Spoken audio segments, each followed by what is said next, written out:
یہ جگہ کینیڈا کے مشرق کی طرف واقع ہے۔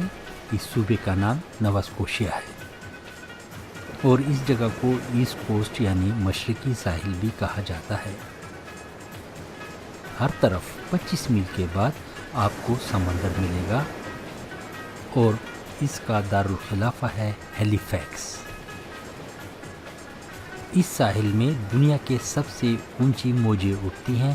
اس جگہ پر سمندری موجوں کو دیکھ کر خوف طاری ہوتا ہے۔ یہ موجیں تقریباً 60 فٹ تک اونچی ہوتی ہیں اور ہر روز تقریباً 100 بلین ٹن سمندری پانی اس ساحل سے ٹکرا کر گزرتی ہیں۔ سمندری موجوں کے علاوہ یہ ساحلی علاقہ قدیم فرانسیسی لوگوں کے سیٹلمنٹ کے لیے بھی مشہور ہے۔ 1682 عیسوی سے لے کر 1755 عیسوی تک فرینچ لوگ فرانس سے آ کر ادھر آباد ہوئے تھے اور اپنے ساتھ کھیتی باڑی اور چھوٹی چھوٹی نہروں بنانے کا ہنر لے کر آئے تھے، جس کی وجہ سے یہ جگہ اس زمانے میں اپنی کھیتی باڑی اور فصلوں کے لیے بہت مشہور تھا، اور ان وقتوں میں فرانس سے یہاں تک آنے کے لیے تقریباً 1 مہینہ سمندری سفر کرنا پڑتا تھا، جس کی وجہ سے یہ جگہ اس زمانے میں اپنی کھیتی باڑی اور فصلوں کے لیے بہت مشہور تھا۔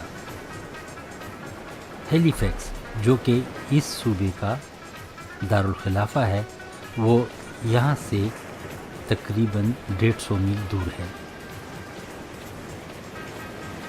اس صوبے میں ہر طرف 25 میل کے بعد آپ کو سمندر ملے گا اور اس صوبے کا دارالخلافہ ہیلی فیکس ہے۔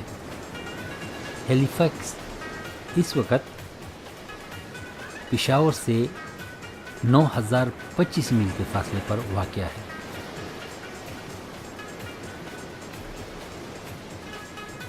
سترہ سو 55 کے دوران انگریزوں نے اس جگہ پر حملہ کر کے فرانسیسی لوگوں کو یہاں سے بے دخل کر دیا تھا اور ان کو سمندری راستوں سے امریکہ اور کیوبک صوبے کی طرف دھکیل دیا تھا۔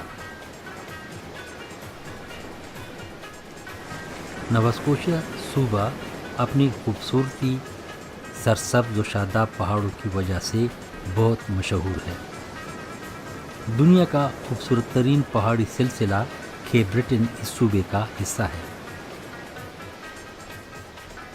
اس جگہ سے وولفل شہر تقریباً 20 کلومیٹر دور ہے اور ایکیڈیا یونیورسٹی بھی اسی علاقے میں موجود ہے، جو کہ کینیڈا کی قدیم ترین یونیورسٹی میں شمار ہوتا ہے۔ اس یونیورسٹی کی بنیاد 1838 میں رکھی گئی تھی۔ یہ علاقہ اپنے پھلوں اور مختلف قسم کے میووں کے لیے بہت مشہور ہے۔ سن 1800 میں یہاں کے سیب بحری جہازوں کے ذریعے انگلینڈ کو ایکسپورٹ ہوتے تھے، کیونکہ یہ جگہ اپنے سیب کی پیداوار کے لیے بہت بڑی شہرت رکھتا ہے۔